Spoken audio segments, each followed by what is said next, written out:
ਅਸੀਂ ਇਸ ਟਾਈਮ ਬੈਠੇ ਹਾਂ ਸਲੀਮ ਲਬੇਲਾ ਸਾਹਿਬ ਆਪਣੀ ਸਾਰੀ ਟੀਮ ਦੇ ਨਾਲ। ਅਸੀਂ ਇੱਥੇ ਬੈਠੇ ਹਾਂ ਇਸ ਟਾਈਮ ਜੀ ਮੈਲਬਰਨ ਮੈਲਬਰਨ ਆਸਟ੍ਰੇਲੀਆ ਦਾ ਇੱਕ ਸ਼ਹਿਰ ਹੈ ਜੀ, ਉੱਥੇ ਬੈਠੇ ਹਾਂ। ਇਹ ਬੜਾ ਮਸ਼ਹੂਰ ਸ਼ਹਿਰ ਹੈ ਜੀ। ਇੱਥੇ ਅਸੀਂ ਪਾਕਿਸਤਾਨ ਦਾ ਜਿਹੜਾ ਵਰਲਡ ਕੱਪ ਹੈ ਹਾਂਜੀ ਹਾਂਜੀ ਇਸ ਮੁਲਕ 'ਚ ਸੀਗਾ ਸਾਡਾ, ਜਦੋਂ ਅਸੀਂ ਫਾਈਨਲ ਜਿੱਤੇ ਸੀ। ਅੱਛਾ ਜੀ, ਵੈਰੀ ਗੁੱਡ। ਵਰਲਡ ਕੱਪ ਜਦੋਂ ਇਮਰਾਨ ਖਾਨ ਸਾਹਿਬ ਨੇ ਇਮਰਾਨ ਖਾਨ ਸਾਹਿਬ ਇੱਥੋਂ ਜਿੱਤਿਆ ਸੀ। ਬਿਲਕੁਲ। ਤੇ ਅੱਜ ਤੁਸੀਂ ਬੈਠੇ ਪੂਰੀ ਟੀਮ ਦੇ ਨਾਲ, ਆਪਣੀ ਦੇ ਨਾਲ ਤੁਸੀਂ ਹਾਲੇ ਇੱਥੇ ਪਹੁੰਚੇ ਹੀ ਹੋ ਜੀ ਜੀ ਜੀ।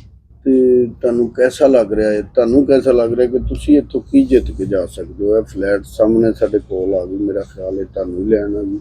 ਹਾਂਜੀ ਨਹੀਂ ਬਿਲਕੁਲ, ਇਹ ਅਸੀਂ ਏਅਰਪੋਰਟ ਤੇ ਬੈਠੇ ਹਾਂ, ਇੱਕ ਫਲਾਈਟ ਦਾ ਇੰਤਜ਼ਾਰ ਹੈ ਸਾਡਾ। ਅਸੀਂ ਐਡਲੇ ਸ਼ਹਿਰ 'ਚ ਜਾਣਾ ਹੈ। ਤੇ ਜਿੱਤਣ ਦੀ ਗੱਲ ਕੀ ਕੀਤੀ ਤੁਸੀਂ, ਅਸੀਂ ਇੱਥੇ ਲੋਕਾਂ ਦੇ ਦਿਲ ਜਿੱਤਣ ਆਏ, ਆਪਣੇ ਪਿਆਰ ਨਾਲ, ਆਪਣੀ ਮੁਹੱਬਤ ਨਾਲ, ਆਪਣੇ ਫਨ ਨਾਲ, ਜਿਹੜੀ ਅੱਲਾਹ ਤਾਲਾ ਨੇ ਸਾਨੂੰ ਦਿੱਤੀ ਹੈ ਉਹਦੀ ਵਜ੍ਹਾ ਤੋਂ ਹੀ ਅਸੀਂ ਇੱਥੇ ਆਏ ਹਾਂ। ਤੇ ਉਸੇ ਪਿਆਰ ਨਾਲ ਹੀ ਅਸੀਂ ਲੋਕਾਂ ਦੇ ਦਿਲ ਜਿੱਤਣ ਆਏ ਹਾਂ। ਇਹ ਸਲੀਮ ਸਾਹਿਬ, ਮੈਂ ਤੇ ਪਹਿਲੀ ਦਫਾ ਆਇਆ, ਤੁਸੀਂ ਪਤਾ ਨਹੀਂ ਅੱਗੇ ਵੀ ਆਉਂਦੇ ਹੋਵੋਗੇ, ਤੇ ਇੱਥੇ ਬੰਦੇ ਬਹੁਤ ਘੱਟ ਨੇ। ਜਿੱਡਾ ਵੱਡਾ ਏਅਰਪੋਰਟ ਹੈ, ਜਿੱਡਾ ਵੱਡਾ ਨਾਮ ਇਹਦੀ ਆਪਣਾ ਆਸਟ੍ਰੇਲੀਆ ਦੀ ਜਿਹੜੀ ਹਿਸਟਰੀ ਹੈ ਨਾ ਜੀ, ਬੜੀ ਅੱਛੀ ਹੈ। ਮਤਲਬ ਅੱਛੀ ਇਸ ਲਈ ਮੈਂ ਕਹਿੰਦਾ ਕਿ ਇਹਨਾਂ ਲੋਕਾਂ ਨੇ ਨਾ ਆਪਣੇ ਆਪ ਨੂੰ ਸਰਵਾਈਵ ਕੀਤਾ। ਇੱਥੇ ਨਾ ਜਦੋਂ ਬਰਤਾਨੀਆ ਦਾ ਹੀ ਸੀ ਇਲਾਕਾ ਨਾ ਜੀ, ਇੰਗਲੈਂਡ ਦਾ, ਤੇ ਲੋਕਾਂ ਨੂੰ ਸਜ਼ਾ ਦੇ ਤੌਰ ਤੇ ਕਾਲੇ ਪਾਣੀ ਦੀ ਸਜ਼ਾ ਨਹੀਂ ਹੁੰਦੀ, ਇੱਥੇ ਭੇਜ ਦਿੰਦੇ ਸੀ। ਤੁਸੀਂ ਆਏ ਹੋ? ਉਦੋਂ ਵੀ ਆਏ ਹੋ? ਨਹੀਂ, ਹਿਸਟਰੀ ਦੱਸਦੀ, ਮੈਂ ਤੇ ਹੁਣ ਆਇਆ, ਮੈਂ ਚਿੱਟੇ ਪਾਣੀ 'ਚ ਆਇਆ। ਉਹ ਤਾਂ ਕਾਲੇ ਪਾਣੀ 'ਚ ਲਿਖਿਆ, ਉਹ ਬੁੱਢੇ ਕਹਿੰਦੇ ਨੇ ਕਿ ਇਹਨੂੰ ਕਾਲੇ ਪਾਣੀ ਦੀ ਸਜ਼ਾ ਹੋ ਗਈ। ਫਿਰ ਲੋਕਾਂ ਨੂੰ ਇੱਥੇ ਛੱਡ ਜਾਂਦੇ ਸੀ ਜਿਹੜੇ ਬਹੁਤ ਕ੍ਰਾਈਮ ਕਰਦੇ ਸੀ ਜਾਂ ਜਿਨ੍ਹਾਂ ਨੂੰ ਉਧਰ ਨਹੀਂ ਸੀ ਅੱਛਾ ਸਮਝਿਆ ਜਾਂਦਾ। ਇੱਥੇ ਫਿਰ ਉਹਨਾਂ ਲੋਕਾਂ ਨੇ ਨਾ ਸਲਾਹ ਕੀਤੀ ਕਿ ਇਹਨਾਂ ਨੇ ਸਾਨੂੰ ਬੁਰਿਆ ਕੀਤਾ, ਤੇ ਫਿਰ ਇੱਥੇ ਉਹਨਾਂ ਨੇ ਖੇਤੀਬਾੜੀ ਸ਼ੁਰੂ ਕਰ ਦਿੱਤੀ। ਆਹਿਸਤਾ ਆਹਿਸਤਾ ਉਹਨਾਂ ਦੀ ਆਬਾਦੀ ਵਧਣੀ ਸ਼ੁਰੂ ਹੋ ਗਈ, ਔਰ ਉਹਨਾਂ ਨੇ ਅੱਜ ਇੱਕ ਆਸਟ੍ਰੇਲੀਆ ਦੁਨੀਆ ਦੇ ਉੱਤੇ ਕ੍ਰਿਕਟ ਟੀਮ ਨੰਬਰ 1 ਆਸਟ੍ਰੇਲੀਆ। ਹਾਂ, ਬਹੁਤ ਅੱਛੀ, ਔਰ ਬੜੇ ਬੜੇ ਜਵਾਨ ਇੱਥੇ ਦੇ ਜਿੰਨੇ ਵੀ। ਇਹਦੀ ਆਬਾਦੀ ਬਹੁਤ ਘੱਟ ਹੈ, ਇਸ ਲਈ ਬੰਦੇ ਘੱਟ ਹੈ। ਇਹਦੀ ਟੋਟਲ ਜਿੰਨੇ ਕੋ ਹੈ ਨਾ, ਬੜੇ ਬੜੇ ਲੰਮੇ ਨੇ। ਹਾਂ, ਮਾਸ਼ਾਅੱਲਾ, ਖੂਬਸੂਰਤ ਵੀ ਨੇ ਸਾਰੇ ਨੇ, ਕੱਦ ਕਾਠ ਵੀ ਉਹਨਾਂ ਦੇ, ਇਖਲਾਕ ਬੜਾ ਅੱਛਾ ਇਹਨਾਂ ਦਾ। 2 ਕਰੋੜ ਦੀ ਆਬਾਦੀ ਹੈ ਇਹਨਾਂ ਦੀ ਸਿਰਫ। ਹਾਂ, ਲੇਕਿਨ ਫਿਰ ਵੀ ਕੁਝ ਵੀ ਨਹੀਂ ਹੈਗੀ ਨਾ ਇਹਦੇ ਨਾਲ। ਕਿਉਂ ਕਰਦੇ ਆ ਤੁਹਾਨੂੰ ਕਾੜਾ? ਤੇ ਆਸਟ੍ਰੇਲੀਆ ਦਾ ਜਿਹੜਾ ਮੈਲਬਰਨ ਅਸੀਂ ਬੈਠੇ ਹਾਂ, ਇਹ ਕੈਸਾ ਲੱਗਦਾ? ਕੀ ਡਿਫਰੈਂਟ ਲੱਗਦਾ ਇਹਦੇ ਚੋਂ? ਕਾੜਾ ਅੱਛਾ ਲੱਗਦਾ ਜਾਂ ਇਹ? ਨਹੀਂ, ਦੇਖੋ, ਜਿੱਥੇ ਅਸੀਂ ਪੈਦਾ ਹੋਏ ਆ ਉਹ ਜਗ੍ਹਾ ਤੇ ਭਾਵੇਂ ਪਿੰਡ ਹੈ ਜਾਂ ਸ਼ਹਿਰ ਹੈ ਜਾਂ ਕੋਈ ਵੀ ਹੈ ਜੀ ਜੀ, ਉਹ ਬੜੀ ਮੁਹੱਬਤ ਹੁੰਦੀ ਉਹਦੇ ਵਿੱਚ, ਕਿਉਂਕਿ ਉਹਦੇ 'ਚ ਸਾਡਾ ਖਮੀਰ ਗੁੰਨਿਆ ਹੁੰਦਾ ਨਾ, ਜਿੱਥੇ ਬਚਪਨ ਗੁਜ਼ਰਿਆ ਸਾਡਾ। ਜੀ ਜੀ, ਉਹ ਮਿੱਟੀ ਨਾਲ ਸਾਨੂੰ ਬੜੀ ਮੁਹੱਬਤ ਹੈ। ਲੇਕਿਨ ਅੱਲਾਹ ਤਾਲਾ ਦੀ ਬਣਾਈ ਸਾਰੀ ਦੁਨੀਆ ਬਹੁਤ ਖੂਬਸੂਰਤ ਹੈ। ਤੇ ਕਾੜਾ ਮਿੱਟੀ ਕਿੱਥੋਂ? ਮਿੱਟੀ ਤੇ ਕਾਫੀ ਕਾੜੇ ਦੇ ਵਿੱਚ ਮਿੱਟੀ ਤੇ ਅੱਜ ਵੀ ਉੱਡ ਰਹੀ ਉੱਥੇ। ਉਹ ਤੇ ਤੁਹਾਡੀ ਜਮਾਨਾ, ਤੁਸੀਂ ਤੇ ਮੇਰਾ ਖਿਆਲ ਉੱਥੋਂ ਸ਼ਿਫਟ ਹੋ ਗਏ। ਅਸੀਂ ਸ਼ਿਫਟ ਹੋ ਗਏ ਲਾਹੌਰ, ਲੇਕਿਨ ਉਹ ਕਾੜੇ ਜਾਂਦੇ ਆ, ਆਈਦਾ ਰਹੀਦਾ ਬੰਦਾ। ਉੱਥੇ ਤੁਹਾਡੇ ਜਿਹੜੇ ਦੋਸਤ, ਤੁਹਾਨੂੰ ਅੱਛੇ ਦੋਸਤ ਜਿਹੜੇ ਬਜ਼ੁਰਗ ਹੋ ਗਏ ਵਿਚਾਰੇ, ਦਾੜੀਆਂ ਰੱਖੀਆਂ, ਚਿੱਟੇ ਵਾਲ, ਉਹ ਮੈਨੂੰ ਕਹਿੰਦੇ ਯਾਰ ਤੂੰ ਨਹੀਂ ਬੁੱਢਾ ਹੋਇਆ। ਮੈਂ ਕਿਹਾ ਯਾਰ ਬਸ, ਇਹ ਅੱਲਾਹ ਤਾਲਾ ਲੋਕਾਂ ਦੀ ਮੁਹੱਬਤ ਹੈ ਜਿਹੜੀ ਸਾਨੂੰ ਬੁੱਢਿਆਂ ਨਹੀਂ ਹੋਣ ਦਿੰਦੀ। ਇਹ ਡਰਾਈਵਰ ਪਤਾ ਨਹੀਂ ਜਹਾਜ਼ ਦਾ ਕੋਈ ਜਹਾਜ਼ ਸਿੱਖਣ ਡਿਆ, ਫਿਰ ਇੱਥੇ ਘੁਮਾਈ ਫਿਰਨ ਡਿਆ ਜੀ। ਸਾਡੇ ਸਾਹਮਣੇ ਅਸੀਂ ਵੀ ਮਹਾਨੇ ਤੁਸੀਂ ਇੱਥੋਂ ਮਹਾਨੀ ਇਹ ਦੇਖੋ। ਹਾਂਜੀ, ਇਹ ਕੰਟਾਸ 에ਅਰਲਾਈਨ ਆ ਇਹਨਾਂ ਦੀ ਆਪਣੀ, ਜਿਹੜੀ ਡੋਮੈਸਟਿਕ ਆ, ਕਿਉਂਕਿ ਆਸਟ੍ਰੇਲੀਆ ਦੇ ਵਿੱਚ ਨਾ ਤੇ ਸ਼ਹਿਰ ਤੋਂ ਸ਼ਹਿਰ ਤੁਸੀਂ ਜਾਣਾ ਹੈ, ਕਿਤੇ 2 ਘੰਟੇ ਦੀ ਫਲਾਈਟ, ਕਿਤੇ 2.5 ਘੰਟੇ ਦੀ, ਕਿਤੇ 5 ਘੰਟੇ ਦੀ ਵੀ ਹੈ। ਅੱਛਾ, ਹਾਂਜੀ, 7 ਘੰਟੇ ਦੀ ਵੀ ਹੈ ਫਲਾਈਟ। 7 ਘੰਟੇ, ਇੰਨਾ ਵੱਡਾ ਮੁਲਕ ਹੈ, 2 ਕਰੋੜ ਦੀ। 2 ਕਰੋੜ ਦੀ ਆਬਾਦੀ ਕੀ ਜ਼ਿਆਦਾ ਨਾ, ਜਜ਼ੀਰੇ ਨੇ ਜਿੱਥੇ ਲੋਕਾਂ ਨੂੰ ਕਾਲੇ ਪਾਣੀ ਦੀ ਸਜ਼ਾ ਹੁੰਦੀ ਸੀ। ਉਹ ਜਜ਼ੀਰਿਆਂ ਨੂੰ ਲੋਕਾਂ ਨੇ ਉਹ ਜਜ਼ੀਰਿਆਂ ਨੂੰ ਲੋਕਾਂ ਨੇ ਸ਼ਹਿਰ ਦੀ ਸ਼ਕਲ 'ਚ ਚੇਂਜ ਕਰ ਦਿੱਤਾ। ਜੀ ਜੀ, ਤੇ ਆਬਾਦੀ ਇਹਦੀ ਬਹੁਤ ਘੱਟ ਹੈ ਤੇ ਰਕਬਾ ਬਹੁਤ ਆ, ਸਮੁੰਦਰ ਹੀ ਸਮੁੰਦਰ ਆ। ਕਹਿੰਦੇ ਹੁਣ ਯਾਰ, ਉਹ ਜਿੰਨੇ ਮਤਲਬ ਜਿਹਨੂੰ ਸਜ਼ਾ ਹੁੰਦੀ ਸੀ, ਇਹਨੂੰ ਕਾਲੇ ਪਾਣੀ ਦੀ ਸਜ਼ਾ ਦੇ ਦਿਓ, ਇਹਨੇ ਇਹ ਜ਼ੁਲਮ ਕੀਤਾ। ਜਿਹਦੀ ਥੋੜੀ ਜਿਹੀ ਘੱਟ, ਉਹਨੇ ਕਿਹਾ ਯਾਰ ਇਹਨੂੰ ਜ਼ਰਾ ਕਾਲੇ ਤੋਂ ਥੋੜਾ ਜਿਹਾ ਮੈਲਾ ਜਿਹਾ ਨਹੀਂ ਹੁੰਦਾ, ਥੋੜਾ ਮੈਲੇ ਦੇ ਪਾਣੀ ਦੀ ਸਜ਼ਾ ਦੇ ਦਿਓ। ਜ਼ਾਹਿਰ ਕ੍ਰਾਈਮ ਕਰਨ ਵਾਲੇ ਨੂੰ ਲੋਕ ਅੱਛਾ ਨਹੀਂ ਸਮਝਦੇ। ਹਾਂਜੀ ਹਾਂਜੀ, ਬਿਲਕੁਲ। ਅੱਛਾਈ ਨੂੰ ਜਿਹੜਾ ਨਾ ਫੈਲਾਣਾ ਚਾਹੀਦਾ, ਬੁਰਾਈ ਨੂੰ ਨਹੀਂ। ਇਸਲੀਮ ਸਭ ਬੜੀ ਅੱਛੀ ਗੱਲ ਹੈ, ਜਦੋਂ ਇਹਨੂੰ ਰੋਕਣ ਦੀ ਕੋਸ਼ਿਸ਼ ਹੀ ਕੀਤੀ ਗਈ, ਬੁਰਾਈ ਨੂੰ, ਮਤਲਬ ਬੁਰੇ ਕੰਮ, ਕਿਸੇ ਨੂੰ ਮਾਰ ਦੇਣਾ, ਕਿਸੇ ਦੀ ਚੋਰੀ ਕਰਨੀ, ਕਿਸੇ ਤੇ ਜ਼ੁਲਮ ਕਰਨਾ, ਇਹ ਅਗਰ ਰੋਕਦੇ ਨਾ ਤੇ ਫਿਰ ਤੇ ਜਿਹੜਾ ਤਗੜਾ ਸੀ ਉਹ ਤਾਂ ਮਾਰ ਹੀ ਜਾਂਦਾ ਸਭ ਨੂੰ। ਫਿਰ ਦੁਨੀਆ ਜਿਹੜੀ ਸੀ ਨਾ, ਹਾਂਜੀ, ਇੰਨੀ ਖੂਬਸੂਰਤ ਨਹੀਂ ਸੀ ਹੋਣੀ, ਬਹੁਤ ਡਰਾਉਣੀ ਜੀ ਹੋ ਜਾਣੀ ਸੀਗੀ। ਜੀ ਜੀ। ਜਿਸ ਤਰ੍ਹਾਂ ਇੱਕ ਜਾਨਵਰ ਜੰਗਲ ਦੇ ਵਿੱਚ ਨਾ, ਕਹਿੰਦੇ ਜੰਗਲ ਦਾ ਕਾਨੂੰਨ, ਹੂੰ। ਇਹ ਫਿਰ ਜੰਗਲ ਦਾ ਕਾਨੂੰਨ ਬਣ ਜਾਣਾ ਸੀ। ਬਿਲਕੁਲ ਏਦਾਂ। ਉੱਥੇ ਜਿਹੜਾ ਤਾਕਤਵਰ ਆ ਉਹਨੇ ਹੀ ਪੰਜੇ ਮਾਰਨੇ ਸੀ। ਇੱਥੇ ਦੇਖ ਨਾ, ਹਰ ਰੰਗ ਨਸਲ ਫਿਰ ਰਹੀ ਆ, ਕਮਜ਼ੋਰ ਵੀ ਮੇਰੇ ਵਰਗੇ, ਤੁਹਾਡੇ ਵਰਗੇ ਵੀ ਖੂਬਸੂਰਤ, ਮੋਟੇ ਪਤਲੇ। ਜੀ ਉਹ ਇਹਨਾਂ ਨੂੰ ਇਹ ਚੀਜ਼ ਨਾ ਹੈ ਇਹ ਹੀ ਗੱਲ ਨਹੀਂ ਅੱਛੀ ਲੱਗੀ ਜੇ ਸਾਰੇ ਜਿੱਦੋਂ ਦੇ ਤੁਸੀਂ ਲੱਗੇ ਗੱਲਾਂ ਕਰਨ, ਤੇ ਜਦੋਂ ਤੁਸੀਂ ਕਹਿੰਦੇ ਤੁਹਾਡੇ ਵਰਗੇ ਖੂਬਸੂਰਤ, ਮੈਨੂੰ ਇਹ ਗੱਲ ਇੰਨੀ ਅੱਛੀ ਨਹੀਂ। ਲੱਗੀ। ਅਕਰਮ ਦਾਸ ਸਾਹਿਬ, ਤੁਸੀਂ ਖੂਬਸੂਰਤ ਹੋ, ਸਟਾਰ ਹੋ ਪਾਕਿਸਤਾਨ ਦੇ। ਬੜੀ ਮਿਹਰਬਾਨੀ ਸਿੰਘ ਸਾਹਿਬ, ਤੁਹਾਡੇ ਨਾਲ ਕਾਫੀ ਦੇਰ ਤੋਂ ਸਾਡਾ ਉਹ ਹੈ, ਤੁਸੀਂ ਸਾਡੇ ਤੋਂ ਮਾਸ਼ਾਅੱਲਾ ਸੀਨੀਅਰ ਹੋ, ਤੇ ਅੱਜ ਵੀ ਤੁਹਾਡੀ ਹਿਆ ਇਸੇ ਤਰ੍ਹਾਂ ਹੀ ਕਰੀਦੀ ਹੈ ਜਿਵੇਂ ਬੰਦੇ ਸੀਨੀਅਰ ਦਾ ਹੱਕ ਹੁੰਦਾ। ਔਰ ਅਸੀਂ ਤੇ ਰਹੇ ਵੀ ਹਾਂ, ਘਰ ਜਾ ਕੇ ਵੀ ਰਹੇ ਹਾਂ, ਮਾਰਾਂ ਕੋਲ ਵੀ ਵੀ ਜਾ ਕੇ। ਸਾਡਾ ਤਾਂ ਇੱਕ ਫੈਮਿਲੀ ਜੀ ਜੀ ਬਿਲਕੁਲ ਮੈਟਰ ਹੈ ਨਾ, ਬਿਲਕੁਲ। ਫਨਕਾਰਾਂ ਦਾ ਆਪਸ ਤੇ ਵਿੱਚ ਸਾਡੀ family ਪਹਿਲੇ ਹੈ। ਤੁਸੀਂ ਕੀ, ਇਸ ਤੋਂ ਪਹਿਲੇ ਕੀ ਕਰਦੇ? ਪਤਾ ਤੁਹਾਨੂੰ ਸਾਰਾ ਹੀ ਆ, ਤੁਸੀਂ ਐਵੇਂ ਲੋਕਾਂ ਨੂੰ ਦੱਸਣਾ ਚਾਹੁੰਦੇ ਹੋ। ਨਹੀਂ ਯਾਰ। ਪਹਿਲੇ ਬੜੇ ਕੰਮ ਕੀਤੇ ਜੀ। ਅੱਛਾ।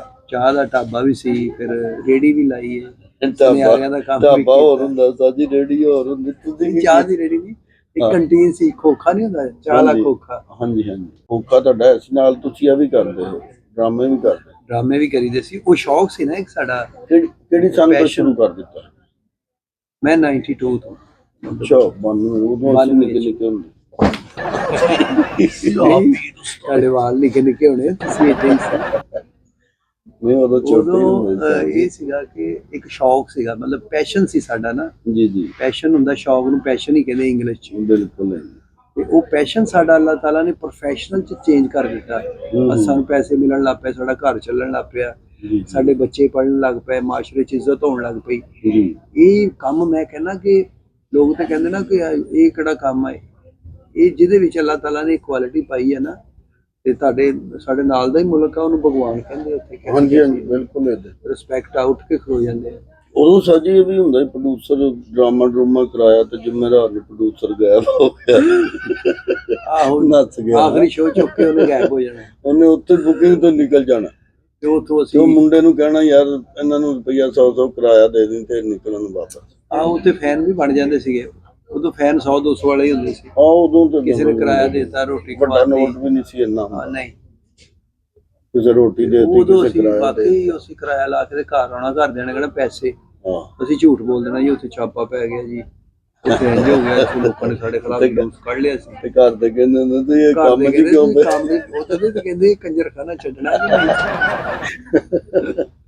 ਆ ਮੈਨੂੰ ਯਾਦ ਹੈ ਜੀ, ਇੱਕ ਦਫਾ ਨਾ ਸਾਨੂੰ ਲੈ ਗਏ ਤਤਲੇ ਡਰਾਮਾ ਗ੍ਰਾਮ, ਗੁਜਰਾਂਵਾਲੇ ਤੋਂ ਨਾ ਤਤਲੇ ਲੈ ਗਏ, ਤੋਂ ਕਿੰਨੀਆਂ ਰੈਸਲਾਂ ਕੀਤੀਆਂ ਪਹਿਲਾਂ ਡਰਾਮਾ ਕਰਨ ਲਈ ਗਏ ਆ, ਤੇ ਉਹਨਾਂ ਨੂੰ 4-5 ਦਿਨ ਡਰਾਮਾ ਕਰਾਉਣ ਤੋਂ ਬਾਅਦ ਨਾ ਜੀ ਉਹਨੇ 100 ਰੁਪਈਆ ਦਿੱਤਾ ਮੈਨੂੰ ਨਾ ਡਰਾਮੇ ਦਾ ਪੂਰੇ ਦਾ। ਤੇ ਮੈਂ ਕਿਹਾ ਜੀ ਇਹ ਕੀ? ਕਹਿੰਦੇ 100 ਰੁਪਈਆ। ਮੈਂ ਕਿਹਾ ਨਾਲ ਕੋ 2 ਬੰਦੇ ਵੀ ਭੇਜ ਦਿਓ, ਪਤਾ ਕਿ ਰਕਮ ਘਰ ਤੱਕ ਤੇ ਪਹੁੰਚਾ ਦਈਏ, ਉਹਨਾਂ ਨੂੰ ਬੈਂਕ ਵੀ ਬੰਦ ਨੇ ਸੁਬਾ ਖੁੱਲ੍ਹੇ। ਆਹੋ ਇੰਝ ਹੀ ਹੁੰਦਾ ਸੀਗਾ। ਤੇ ਉਦੋਂ ਸ਼ੌਕ ਹੁੰਦਾ ਕਿ ਯਾਰ ਡਰਾਮਾ ਮਿਲ ਜੇ, ਡਰਾਮਾ ਕਰੀਏ। ਉਦੋਂ ਤੇ ਮੈਂ ਡਰਾਮਿਆਂ ਦੇ ਠੇਕੇ ਲੈਂਦਾ ਰਿਹਾ ਮੈਂ, ਹਾਂਜੀ। ਮਤਲਬ ਆਊਟਡੋਰ, ਜਿਸ ਤਰ੍ਹਾਂ ਬੂਰੇ ਵਾਲਾ, ਹਵੇਲੀ ਲੱਖਾ, ਬਸੀਰਪੁਰ, ਬੂਟਾ ਠੇਕੇਦਾਰ ਮਸ਼ਹੂਰ ਮੈਂ ਠੇਕਾ ਲੈ ਲੈਂਦਾ ਸੀ। ਉੱਥੇ ਪ੍ਰੋਡਿਊਸਰ ਇਹ ਕਹਿੰਦਾ ਕਿੰਨੇ ਕੀ ਡਰਾਮਾ ਹੋ ਜਾਂਦਾ। ਮੈਂ ਕਿਹਾ ਭਾਜੀ ਰੋਟੀ ਰੈਸ਼ ਤੁਹਾਡੀ, ਬਾਕੀ ਖਰਚੇ। 35,000 ਚ ਮੈਂ ਟੀਮ ਲੈ ਆਵਾਂਗਾ ਸਾਰਾ। ਅੱਛਾ, ਉਹਦੇ ਵਿੱਚ ਉਹਦੇ ਚ ਦਾਲ ਢੇੜੀ ਵੀ ਸੀ, ਉਹਦੇ ਵਿੱਚ ਅੱਛਾ, ਉਹਦੇ ਚਾਵਲ ਚਾਰਲੀ, ਮਤਲਬ ਉਦੋਂ 35,000 ਰੁਪਇਆ ਬੜੀ ਰਕਮ ਹੁੰਦੀ ਸੀ। ਉਹ ਵੀ ਮੈਨੂੰ ਇਕੱਠੇ ਨਹੀਂ ਸੀ ਦਿੰਦੇ। ਅੱਛਾ, 5,000 ਦੇਤਾ ਵੀ ਤੂੰ ਟੀਮ ਲਾਇਆ, ਟੀਮ ਲੈ ਬਾਕੀ ਦੇ ਦਿਆਂਗੇ। ਉਹ ਅੱਲਾ ਦਾ ਸ਼ੁਕਰ ਡਰਾਮਾ ਬੜਾ ਅੱਛਾ ਜਾਂਦਾ ਸੀ। ਉਹ 35,000 ਰੁਪਇਆ ਜਦੋਂ ਮਿਲਣਾ, ਉਦੋਂ ਮੇਰੀ 3500 ਰੁਪਇਆ ਫੀਸ ਹੁੰਦੀ ਸੀ। ਸਾਜੀ ਉਦੋਂ 7 ਦਿਨ ਦੀ ਟਿਕਟ ਵੀ ਤੇ ਵੇਖੋ ਨਾ, ਉਦੋਂ ਟਿਕਟ ਕੀ ਹੁੰਦੀ? ਟਿਕਟ ਵੀ ਮਤਲਬ ਬਹੁਤ ਥੋੜੀ ਹੁੰਦੀ 20 ਸੀ। ਰੁਪਏ ਦੀ, 30 ਰੁਪਏ ਦੀ ਟਿਕਟ ਹੁੰਦੀ। ਮਤਲਬ ਜਿਹੜਾ 100 ਦੀ ਟਿਕਟ ਲੈਂਦਾ ਉਹ ਚੀਫ ਗੈਸਟ ਹੁੰਦਾ ਸੀ ਸਾਡਾ। ਮਤਲਬ ਗੈਸਟ ਦੀ ਜਗ੍ਹਾ ਸਪਾਂਸਰ ਮਿਲ ਜਾਂਦੇ ਸੀ, ਬੈਨਰ ਕਿਸੇ ਨੇ ਛਪਾ ਦਿੱਤੇ, ਹਾਂ ਬਿਲਕੁਲ, ਕਿਸੇ ਨੇ ਇਸ਼ਤਿਹਾਰ ਛਪਾ ਦਿੱਤਾ। ਲੇਕਿਨ ਉਹ ਸ਼ਾਮ ਨੂੰ 8 ਬੰਦੇ ਵੀ ਲੈ ਹੁੰਦਾ ਸੀ। ਡਰਾਮਾ ਉਹ ਬੜਾ ਅੱਛਾ ਵਕਤ ਸੀਗਾ, ਉਹਨੂੰ ਸਟਰਗਲ ਕਹਿੰਦੇ ਆ। ਉਹ ਅੱਜ ਕੱਲ ਨਹੀਂ ਹੈਗੀ, ਉਹ ਚੀਜ਼ ਅੱਜ ਕੱਲ ਖਤਮ ਹੋ ਗਈ ਹੈ। ਹਾਂ, ਅੱਜ ਕੱਲ ਸਾਡੇ ਸਾਜੀ ਡਰਾਮੇ ਅੱਛੇ ਗਏ ਨੇ, ਲੇਕਿਨ ਉਸ ਤੋਂ ਬਾਅਦ ਡਰਾਮਾ ਉੱਥੇ ਖਤਮ ਹੋ ਗਿਆ। ਡਰਾਮਾ ਨਹੀਂ ਹੋ ਰਿਹਾ। अलग उसे 2-3 थिएटर भी बने सी, वो थिएटर भी बड़ा खत्म हो अच्छा गए। सी, आर्ट काउंसिल ਦਾ हाँ, थिएटर बहुत नहीं, अच्छा, वीनस थिएटर बड़ा विनस अच्छा सी, थिएटर भी फिर अच्छा। प्रिंस थिएटर स्पेशल उन्होंने बनाया सी ड्रामे वास्ते।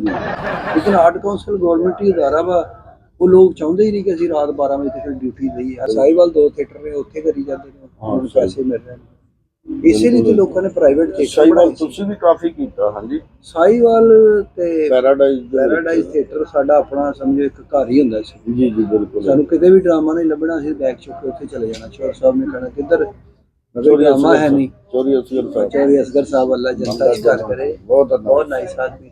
ਜੀ ਉਹਨੇ ਕਿਹਾ ਠੀਕ ਹੈ ਜੀ, ਚਲੋ ਤਾਂ ਇਹਦੀ ਵੀ ਫੋਟੋ ਲਾ ਦਿਓ। ਤੇ ਉਹ ਉੱਥੇ ਚਲੇ ਹਾਂ, ਗਏ, ਉਹਨਾਂ ਦਾ ਨਾ ਜੀ ਇਹ ਹੁੰਦਾ ਸੀ ਕਿ ਜਦੋਂ ਵੀ ਕੋਈ ਐਕਟਰਾਂ ਨਾਲ ਬਹੁਤ ਪਿਆਰ ਕਰਦਾ, ਮੁਹੱਬਤ ਕਰਦੇ। ਖਾਸ ਕਰਕੇ ਛੋਟੇ ਜਿਹੜੇ ਜੂਨੀਅਰ ਸਨ, ਉਹਨਾਂ ਨਾਲ ਬੜੀ ਮੁਹੱਬਤ ਹੁੰਦੀ ਸੀ। ਅਸੀਂ ਉਦੋਂ ਮਤਲਬ ਕਿ ਥੋੜੇ ਛੋਟੇ ਐਕਟਰਾਂ 'ਚ ਹੀ ਆਉਂਦੇ ਹਾਂ ਬਿਲਕੁਲ। ਤੇ ਸਾਰੇ ਇਕੱਠੇ ਜਦੋਂ ਟੀਮ ਹੋਣੀ ਤੇ ਫਿਰ ਇੱਕ ਗੁਲਦਸਤਾ ਜਿਹਾ ਬਣ ਕੇ ਡਰਾਮਾ ਬਹੁਤ ਅੱਛਾ ਹੋ ਜਾਂਦਾ। ਨਹੀਂ, ਫਿਰ ਇਹ ਵੀ ਸੀ ਚੌਰ ਸਾਹਿਬ ਰਹਿਣ ਦੇ ਸਨ। ਮੈਂ ਗਿਆ ਜੀ ਚੌਰ ਸਾਹਿਬ, ਮੇਰੀ ਪਰੇਸ਼ਾਨੀ ਹੈ, ਮੈਨੂੰ ਰੁਪਈਆ 50,000 ਚਾਹੀਦਾ, ਉਹ ਦੇ ਦਿੰਦੇ ਹੁੰਦੇ ਸੀ। ਜੀ ਜੀ ਬਿਲਕੁਲ ਬਿਲकुल, ਬਹੁਤ ਨਾਈਸ। ਐਸੇ ਲੋਕ ਹੈ ਨੇ ਜਿਨ੍ਹਾਂ ਦੀ ਵਜ੍ਹਾ ਤੋਂ ਅੱਜ ਤੱਕ ਫਨਕਾਰ ਜਿਹੜੇ ਨੇ ਅੱਗੇ ਵਧੇ ਨੇ ਜੀ। ਫਨਕਾਰ, ਫਿਰ ਉਹ ਫਨਕਾਰਾਂ ਨਾਲ ਪਿਆਰ ਔਰ ਜਿਹੜਾ ਡਰਾਮਾ ਜ਼ਿੰਦਾ ਅੱਜ ਤੱਕ, ਦੇਖੋ ਨਾ, ਉਹਨਾਂ ਦੀ ਵਜ੍ਹਾ ਤੋਂ। ਇਹ ਅੱਲਾਹ ਤਾਲਾ ਦਾ ਕਰਮ ਹੀ ਆ, ਅਸੀਂ ਕਿਹੜੀ ਜਗ੍ਹਾ ਤੇ ਬੈਠੇ ਹਾਂ, ਦੁਨੀਆ ਦੀ ਇੱਕ ਨੁੱਕਰ ਆ, ਲੋਕ ਇੱਥੇ ਆਉਣ ਨੂੰ ਤਰਸਦੇ ਆ। ਥੋੜੇ ਜਿਹੇ ਅੱਗੇ ਹੋ ਜਾਓ ਫਿਰ ਨਹੀਂ ਹੈ ਹੀ ਜਗ੍ਹਾ ਨਹੀਂ, ਇੱਥੇ ਤਰਸਦੇ ਲੋਕ। ਹਾਂਜੀ ਹਾਂਜੀ ਬਿਲਕੁਲ ਇਦਾਂ ਹੀ ਹੈ ਜੀ। ਆਸਟ੍ਰੇਲੀਆ ਖਾਸ ਚਲੇ ਜਾਈਏ ਤੇ ਇਹ ਲੋਕ ਆਏ ਨੇ, ਆਪਣੇ ਸਾਲਾਂ ਤੋਂ ਮਿਹਨਤਾਂ ਮਜ਼ਦੂਰੀਆਂ ਕਰ ਰਹੇ ਨੇ, ਆਪਣੇ ਘਰ ਪਾਲ ਰਹੇ ਨੇ। ਦੇਖੋ, ਇਹ ਬਿਲਕੁਲ ਤੁਹਾਡੀ ਗੱਲ ਕਿ ਅੱਜ ਤੁਸੀਂ ਇੱਥੇ ਹੋ, 8 ਦਿਨਾਂ ਬਾਅਦ ਪਤਾ ਲੱਗੇ ਕੈਨੇਡਾ ਬੈਠੇ ਹੋ। ਹਾਂਜੀ, ਇਹ ਅੱਲਾ ਦੀ ਖਾਸ ਕਰਮ। ਬੇਸ਼ੱਕ। ਉਦੋਂ ਵੇਲੋ ਕਾੜੇ ਦਾ ਕਿਰਾਇਆ ਨਹੀਂ ਸੀ ਹੁੰਦਾ। ਨਹੀਂ ਸੀ, ਮਤਲਬ ਕਿਰਾਇਆ ਕੀ, ਮਤਲਬ ਕਿਤੇ ਜਾਣਾ ਹੋਣਾ ਨਾ, ਵਿਆਹ ਸ਼ਾਦੀ ਆ ਜਾਣੀ ਤੇ ਘਰ ਦੇ ਵਿੱਚ ਕਹਿਣਾ ਕਿ ਚਲੋ ਫਿਰ ਤੁਸੀਂ 2 ਚਲੇ ਜਾਓ, ਬਾਕੀ ਰਹਿਣ ਦਿੰਦੇ ਆ। ਹਾਲਾਤ ਇੰਜ ਦੇ ਹੀ ਹਾਂ ਬਿਲਕੁਲ ਏਦਾਂ ਇੰਜ ਹੁੰਦਾ ਸੀਗਾ। ਜੀ ਜੀ ਬਿਲਕੁਲ ਏਦਾਂ। ਸ਼ਹਿਰ ਜਿਹੜਾ ਅਸੀਂ ਬੈਠੇ ਹਾਂ ਜਿੱਥੇ ਆਪਣਾ ਮੈਲਬਨ ਦੇ ਵਿੱਚ, ਹਾਂਜੀ ਹਾਂਜੀ। ਇਹਦਾ ਨਾਮ ਜਦੋਂ ਰੱਖਿਆ ਗਿਆ ਹੈ ਮੈਲਬਨ ਹੋ ਗਿਆ, ਤੇ ਅੱਗੇ ਕਿੱਥੇ ਕਿੱਥੇ ਜਾ ਰਹੇ ਹਾਂ ਅਸੀਂ, ਐਡਲੇ। ਨਹੀਂ, ਸਾਡਾ 4 ਅਗਸਤ ਨੂੰ ਸ਼ੋਅ ਹੈਗਾ ਜੀ ਆਪਣਾ ਐਡਲੇ। ਐਡਲੇ ਬੜਾ ਖੂਬਸੂਰਤ ਸ਼ਹਿਰ ਹੈ। ਉਹ ਵੀ ਅੱਛਾ। ਉਸ ਤੋਂ ਤੁਸੀਂ ਬਾਅਦ ਗਏ ਹੋ ਅੱਗੇ ਪਹਿਲੇ? ਹਾਂਜੀ, ਉੱਥੇ ਮੈਂ ਗਏ? ਗਿਆ ਜੀ। ਕਿਉਂਕਿ ਮੈਂ ਪਹਿਲੇ ਵੀ 2 ਵਾਰੀ ਆਇਆ। ਫਿਰ ਸਾਡਾ ਇੱਕ ਸ਼ੋਅ ਹੈਗਾ ਜੀ ਆਪਣਾ 5 ਤਰੀਕ ਨੂੰ ਬ੍ਰਿਸਬੇਨ। ਬ੍ਰਿਸਬੇਨ ਬੜਾ ਅੱਛਾ, ਉੱਥੇ ਸਰਦਾਰ ਭਰਾ ਬਹੁਤ ਰਹਿੰਦੇ ਆ। ਅੱਛਾ ਅੱਛਾ। ਉਸ ਤੋਂ ਬਾਅਦ ਫਿਰ ਸਾਡਾ ਹੈਗਾ ਜੀ ਇੱਥੇ ਮੇਲਬਰਨ 'ਚ। ਫਿਰ ਉਸ ਤੋਂ ਬਾਅਦ ਚਲਦੇ ਸਿਡਨੀ ਬੜਾ ਖੂਬਸੂਰਤ ਸ਼ਹਿਰ ਇਹਦਾ। ਅੱਛਾ, ਕਮਾਲ ਆ। ਵਾਹ ਵਾਹ। ਉੱਥੇ ਰਕੇਸ਼ ਭਾਈ ਵੀ ਨੇ। ਹਾਂ ਤੇ ਉਸ ਤੋਂ ਬਾਅਦ ਫਿਰ ਸਾਡਾ ਹੈਗਾ ਆਖਰੀ ਸ਼ੋਅ ਹੋਣਾ ਪਰਥ। ਜੀ। ਪਰਥ ਵੀ ਮਤਲਬ ਦੁਨੀਆ ਦੀ ਕ੍ਰਿਕਟ ਟੀਮਾਂ 'ਚ ਪਿੱਚਾਂ ਜਿਹੜੀਆਂ ਨੇ ਤੇਜ਼ ਤਰੀਨ, ਉਹ ਪਰਥ ਦੀਆਂ ਨੇ। ਅੱਛਾ, ਇਹ ਦੇਖ ਲਓ ਜਿੱਥੇ ਜਿੱਥੇ ਵੀ ਪਿੱਚ ਬਣੇ, ਲੇਕਿਨ ਇਹਨਾਂ ਦੀ ਮਿੱਟੀ ਜਿਹੜੀ ਆਉਂਦੀ ਜਿਹਨਾਂ ਦੀ ਸਾਡੇ ਪਾਕਿਸਤਾਨ ਚੋਂ ਆਉਂਦੀ। ਵਾਹ ਵਾਹ ਵਾਹ। ਅੱਛਾ ਜੀ। ਹਾਂਜੀ, ਨੰਦੀਪੁਰ ਨਹਿਰ ਇੱਕ। ਤੁਸੀਂ ਵੇਚਦੇ ਹੋ? ਨਹੀਂ ਵੇਚਦਾ ਮੈਂ, ਮੇਰੇ ਚਾਚੇ ਦਾ ਮੁੰਡਾ, ਸਾਡਾ ਤਾਂ ਉਹਨਾਂ ਨਾਲ ਕੌਣ ਬੋਲਣ। ਮਤਲਬ ਅੱਲਾਹ ਤਾਲਾ ਨੇ ਐਸੀ ਮਿੱਟੀ ਉੱਥੇ ਰੱਖੀ ਮਿੱਟੀ ਉੱਥੇ ਐਸੀ ਰੱਖੀ ਹੈ ਕਿ ਪੂਰੀ ਦੁਨੀਆ ਦੀਆਂ ਪਿੱਚਾਂ ਜਿੰਨੀਆਂ ਬਣਦੀਆਂ ਜੇ, ਇਹ ਨੰਦੀਪੁਰ ਦੀ ਨਹਿਰ। ਤੁਸੀਂ ਸੁਣਿਆ ਨੰਦੀਪੁਰ ਪ੍ਰੋਜੈਕਟ ਜਿਹੜਾ ਸ਼ੁਰੂ ਹੋਇਆ, ਉਹਦੇ ਨਾਲ ਇੱਕ ਨਾ ਜੀ ਜ਼ਮੀਨ ਹੈ ਥੋੜੀ ਜਿਹੀ, ਉੱਥੇ ਕੋਈ ਚੰਦ ਪੈਲੀਆਂ ਨੇ, ਸਾਰੀਆਂ ਵੀ ਨਹੀਂ, ਚੰਦ ਪੈਲੀਆਂ ਨੇ, ਜਿਨ੍ਹਾਂ ਦੇ ਵਿੱਚੋਂ ਮਿੱਟੀ ਤਾਂ ਨਾ ਜੀ ਉਹ ਜਾ ਕੇ ਉਹਨਾਂ ਨੇ ਬਕਾਇਦਾ ਉਹ ਚੈੱਕ ਕੀਤੀ ਹੈ, ਫਿਰ ਉਹਨੂੰ ਪਾਸ ਹੋਈ ਗਵਰਨਮੈਂਟ ਲੈਬਾਰਟਰੀਆਂ ਟੈਸਟ ਹੋ ਕੇ, ਤੇ ਇਹ ਮਿੱਟੀ ਠੀਕ ਹੈ। ਤੇ ਤੋੜੇ ਵਿਕਦੇ, ਤੋੜਿਆਂ 'ਚ ਮਿੱਟੀ ਪਾ ਕੇ ਤੋੜਾ ਵਿਕਦਾ ਕਿ ਇੰਨੇ ਦਾ ਤੋੜਾ। ਤੁਹਾਡੇ ਤੇ ਲੱਦ ਕੇ ਲੈ ਕੇ ਜਾਂਦੇ? ਨਹੀਂ, ਮੈਂ ਤਾਂ ਵੈਸੇ ਦੂਰੋਂ ਵੇਖ ਰਿਹਾ ਹੁੰਦਾ ਜੀ, ਲੱਦ ਕੇ ਉਹਦੇ। नहीं, अच्छा है, ये पाकिस्तान बड़ी अच्छी जगह है। अल्लाह ताला ने कोई गल नहीं। पाकिस्तान ते ऐसी सोहनी धरती हैगी है ना, उत्थे अल्लाह ताला ने 12 मौसम ते पता नहीं किन्ने फल, खेती बाड़ी, हर चीज आ उत्थे। धुप छां, गर्मी, बारिश, मैं कहना जी हर शय है जिहड़ी दुनिया ते नहीं ना है, वो भी है, क्योंकि बेईमानी दुनिया तो नहीं, सिर्फ ये चीज निकल जाए तो फिर हर शाही बड़ा अच्छा मुल्क है साडा। मैं ऑस्ट्रेलिया दी एक हरकत तो इख्तलाफ है मेरा। मैं पूरे आ जाओ, इधर आ जाओ, विच आ जाओ साडे। मैं इसलिए हां आबदुल यादव साहब जी साडे इख्तलाफ करना। पहली बार तेन वीजा मिले ये इख्तलाफ है साडी मेरा ऑस्ट्रेलियन तो नैशनैलिटी नाल हुकूमत दे नाल भी। ਦੱਸੋ ਹੱਲ ਕਰਾ ਦਿੰਦੇ ਆ बेहतरीन ਮੁਲਕ ਹੈ ਹਾਂ इधर तो लोग बहुत अच्छे हैं ਹੂੰ। सीधे मुंह वाले सोचे नहीं है बस ਇਹ ਨਹੀਂ ਉਹ ਠੀਕ ਉਹ ਕਰ ਸਕਦਾ ਸੁੱਚਾ ਨੇ ਸੁੱਚਾਂ ਨੂੰ ਸੁੱਚਾਂ ਦੀ ਰਾਹ ਹੁੰਦੀ ਸਾਜੀ ਹੈ ਤੁਹਾਨੂੰ ਸਿੱਧੇ ਮੂੰਹ ਮਿਲ ਰਿਹਾ ਨਾ ਹਾਂਜੀ। ਇਹ ਬੜੀ ਗੱਲ ਹੈ ਸੋਚ ਕੀ देखो, ਕਰਨਾ साजी देखो, गल पता की है जिस कौम दे विच सीधे मुंह वाला सोच ही नहीं हैगा ਯਾਰ ਜਿੱਥੇ ਮੂੰਹ ਸਿੱਧਾ ਨਾ ਹੋਵੇ ਉੱਚ ਸੋਚ ਲਾਈਦਾ ਹੀ ਨਹੀਂ ਸੋਹਣਿਆ ਇੱਥੇ ਮੂੰਹ ਨਹੀਂ ਵੇਖਦੇ ਇੱਥੇ ਕ੍ਰੈਡਿਟ ਵੇਖਦੇ ਬੰਦੇ ਦਾ ਕਿਵੇਂ ਦਾ ਠੀਕ ਹੈ ਨਾ ਜੀ क्रेडिट ਬੰਦਾ ਅਸੀਂ ਵੇਖਦੇ ਆਪਣੇ ਇਸਤੇਮਾਲ ਕਰ ਰਹੇ ਹਾਂ ਕਰ ਰਹੇ ਹੋ ਨਾ ਕੋਈ ਰਸਤੇ 'ਚ ਹੋਰ ਕਿਸੇ ਨੇ ਕੀਤਾ ਤੁਸੀਂ ਸਿਰ ਨਹੀਂ ਕੋਈ ਨਹੀਂ। ਕਿਸੇ ਉਹ credit ਤੇ ਫਿਰ ਆਏ ਹੋ। ਅਸੀਂ ਇਹਦੇ ਇਸੇ ਵਜ੍ਹਾ ਤੋਂ ਇਹਨਾਂ ਦੀ ਫੇਰ ਚੱਲੀਏ ਕਿਤੇ ਚਾਹ ਸ਼ਾਹ ਪੀ ਕੇ ਆਈਏ ਤੇ ਦੁਬਾਰਾ ਫੇਰ ਥੈਂਕ ਯੂ ਜੀ ਤੁਹਾਨੂੰ ਅਪਡੇਟ ਬੜੀ ਦਿੰਦੇ ਰਵਾਂਗੇ ਮਿਹਰਬਾਨੀ। ਇਨਸ਼ਾਅੱਲਾ ਤਾਲਾ ਲਵ ਯੂ